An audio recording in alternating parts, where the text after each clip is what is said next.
नमस्कार, मी प्रदीप नणनकर. आपण पाहत आहात इंद्रधनुष्य. राहुल गांधीच्या भारत न्याय यात्रेची सांगता आज मुंबईत होती आहे आणि ही सांगता होताना इंडियाची एकजूट दिसावी यासाठीचा प्रयत्न सुरू आहे. कदाचित या देशभरातली सगळी मंडळी या सभेला यावीत यासाठीचा प्रयत्न काँग्रेस पक्षाने सुरू केला आहे.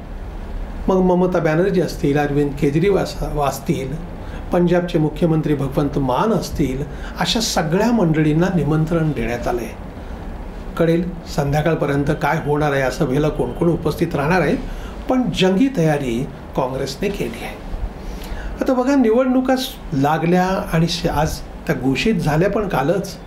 आता निवडणुका घोषित झाल्यानंतर त्याच्या पूर्वीच संध्येला अनेक वेगवेगळ्या चॅनलनी आपले सर्वे जाहीर केलेले आहेत. बघा, पहिला सर्वे आला टाइम्स नाऊ ग्रुपने तो जाहीर केला आणि या सर्वेमध्ये काँग्रेस पक्षाला केवळ 38 जागा मिळतील असा त्यांनी अंदाज व्यक्त केला आहे. म्हणजे मागच्या वेळेला ज्या मिळाल्या होत्या ना त्याच्यापेक्षा देखील कमी जागा, म्हणजे 2014, 2019 आणि 2024 तिन्ही वेळेला विरोधी पक्षनेता जाहीर करावा एवढ्या देखील जागा काँग्रेसला मिळत नाहीत असं टाइम्स नाऊचं अंदाज आहे. मग आता दुसरा अंदाज व्यक्त केला आहे तो IBN लोकमतच्या ग्रुपने, मोठा ग्रुप आहे, त्यांनी जाहीर केलं आहे. आता त्यांनी काय जाहीर केलं आहे, एकूण भाजपा आणि NDA आघाडीला 411 जागा मिळतील. 400 पारची घोषणा केली ना मोदींनी. हे म्हणाले 411 जागा मिळतील आणि एकूण काँग्रेस व जी आघाडी आहे ना त्याला केवळ 105 जागा मिळतील आणि इतरला 27 जागा मिळतील असा अंदाज त्यांनी व्यक्त केला आहे. आता जो तिसरा अंदाज ABP माझा ग्रुपने जाहीर केलेला आहे आणि तो जाहीर करताना ABP माझाचं देखील म्हणणं असं आहे, साधारणपणे 360 ते 370 जागा भाजप आणि NDA आघाडीला मिळतील. काँग्रेसच्या जागा ज्या आहेत यात त्यांना काँग्रेसला फारशा जागा मिळणार नाहीत. 150 जागातच हे सगळं आटोपणार आहे असं त्यांचं म्हणणं आहे. आता फक्त एकमेव म्हणजे IBN लोकमतने जे सर्वे केला, महाराष्ट्रामध्ये भाजप आणि अलायन्सला 41 जागा मिळतील. 7 जागा उर्वरित उबाटा, त्याच्यानंतर शरद पवार आणि काँग्रेस यांना मिळतील असा अंदाज त्यांनी व्यक्त केला आहे. तर ABP माझाच्या ग्रुपने असं म्हटलं आहे की साधारणपणे 20 ते 22 जागा काँग्रेसच्या आघाडीला मिळू शकतात आणि 28च्या जवळपास जागा ह्या भाजप आणि त्याच्या अलायन्सला मिळतील. आशावादी दृष्टिकोन फक्त महाराष्ट्रात ABP माझानी दिला आहे.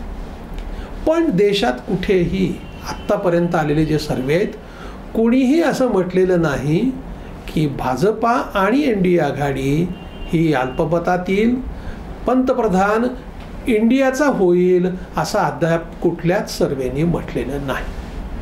म्हणजे काय झालं की आत्ता पहिल्या जे सर्वे येतात, साधारणपणे निवडणुकांमध्ये जे सर्वे केले जातात आपल्या सर्वांनाच माहिती आहे, हे सगळेच सर्वे 100% प्रामाणिकपणे केले जातात असं नाही.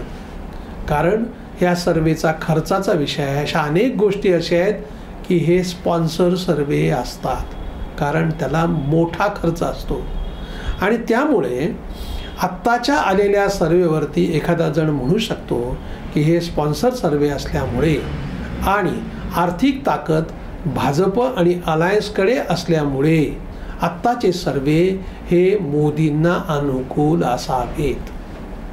कदाचित अशा मताची मंडळी असू शकतात. प्रत्यक्षामध्ये आता होतं कसं बघा की आत्ता हा पहिला सर्वे आला, मध्यंतरी निवडणुकांचं वातावरण पेटलं की पहिल्या दुसऱ्या टप्प्यामध्ये सर्वे येतात.